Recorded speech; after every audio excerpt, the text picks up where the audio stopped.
Should we stitch directly from the chart or kit and use it up, or should we carefully preserve it for the next stitcher who may want to come along and stitch it? I'm Michelle. This is my romantic tangle, and I've got questions for you guys this time because I have been puzzling over this for the past couple of weeks. And the whole thing started with yesterday's dream.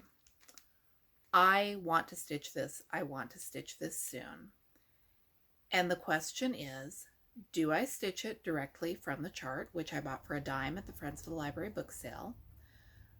Or do I make a working copy so that I can keep this chart in usable condition for someone else to stitch from? Because I know that there are other stitchers who are collecting these Paula Vaughn patterns and they're not available new anymore. The world is full of used ones because they were very popular, but they're not always easy to find.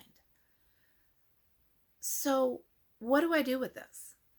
I have been planning on stitching this for a very long time because in my head, I totally romanticize spinning wheels in attics. I don't know why. Too much Nancy Drew as a young child or something. I want to stitch this. I know I haven't finished Little Girl's Fancy, but this one, it's a different quilt and it doesn't have white curtains. I have the fabric, I have floss, I have the pattern, I can do what I want. And I want to stitch this. And I have the book with this pattern in it. And so originally I was going to copy the pattern out of the book, make a working pattern and go from there because that's what you do. But now I have the pamphlet and I could stitch straight from the pamphlet.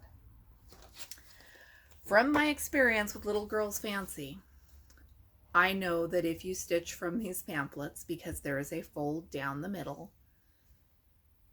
even if you're careful, you're going to wind up hurting it badly.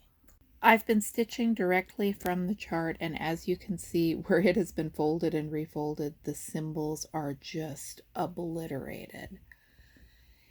I've been able to decipher what I need to put where, but if there had been something really detailed on that line, I would have had problems. Someone could stitch from this when I'm done with it. It would be difficult. It's difficult for me to keep stitching from it, so I think I got this one for $0.25. I don't feel bad about using it up because I'm never going to stitch this more than once, but at the same time, I'm just kind of rethinking my processes and wondering what I want to do. For the past few years, I've stitched a lot of kits. I've stitched a lot of PDF downloads. I've stitched a lot of things that weren't going to be suitable for passing on to someone else. And back in the day, I used to belong to a group that traded patterns after we had used them. And so something like this, which I just grabbed out of my stash because it's a good example, I can stitch this from the original without damaging it badly enough that someone else cannot use it. And the reality of my life is that charts don't stay pristine. If I was going like Hawk Run Hollow, I will probably make a working copy of that. I don't have the time or the energy or the enthusiasm to try to resell charts after I'm done with them. At best, I may pass them along to a friend. Which brings me to the other thing I've seen people talking about are the out of print. This is not the one I meant to pick up. Here, better example. The out of print kits. I would have held up Max in the Adirondacks, which is a Dimensions Gold Wysocki cat, but I don't have the patience to dig it out this morning. Here's another one that I think is long out of print that somebody else might want to stitch when I'm done with it. And I have seen people saying that they sub out the flosses, sub out the fabric, and resell the whole kit once they're done stitching it from their own materials. And on this one, I will almost definitely stitch it from the original because that fits my budget better. It was a $3 thrift store kit or something like that, and that's cheaper than I can buy the floss and fabric for. So I use things up. But I got looking at Max at the Adirondacks, and I know I have a friend who would love to stitch it. That's assuming I get my act together and stitch it in the near future. She'd probably love to have the original floss. If I saved the original floss for her, I wouldn't have to sort the floss. So it's a little tempting there, and I don't know.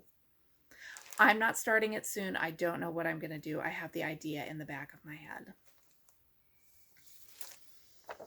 And then there's the Thomas Kinkade Disney Dreams. 40% off coupon, Hobby Lobby, right before they discontinued them. The Mouse in My Sewing Room.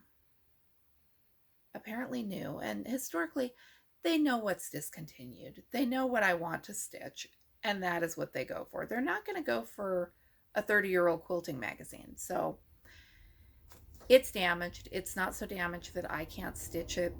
But yeah, the idea of reselling this to someone else ain't going to happen. I will make up my mind when the time comes whether or not I want to carefully save the chart and just hand it to someone else when I'm done. I don't know. It has me asking myself a lot of questions about what I should do, what I shouldn't do. Most of the older kits I'm doing, I just go with the assumption, because I'm not seeing lots of other people working on them, that nobody else is going to place a lot of value on those charts, but maybe I'm wrong. What it comes down to is I don't have the energy to stress too much about saving cross-stitch charts unless, like I said, it is a really expensive thing from the Needle Workshop. And then if I do keep it pristine, I'm probably just going to give it to a friend. How do you look at all of this? Do not get the wrong impression, I am not advocating making illegal copies. I'm talking about making a working copy that you will destroy when you are done, and then passing along the original. I'm not talking about sharing PDF charts or making multiples or doing any of that stuff, because no, pirating charts is not a good thing. I'm curious what you think. I'm really thinking that on my spinning wheel, it would cost me more to make a working copy than I spent on the chart itself. And at that point, it seems just a little bit silly. So I think I'm going to use this up. I think I'm going to run some Scotch tape down the center seam before I start to see if that helps to preserve the symbols at all. I'm also inclined to take a picture of that center line in case I need to know what those symbols are. This one's in the book, so I can research from there, which is what I did in a couple of spots on Little Girls Fancy. Let me know what you think. I'm anxious to hear. Thanks for watching. I'm Michelle. This is my Romantic Tangle. I've got a whole list of cross-stitching tips in the corner where I talk about things that seem to sometimes divide the cross-stitching world. I don't know if anyone's divided about this one. Thanks for watching. I'm going to go stitch now, and I'll be back with you with more videos later.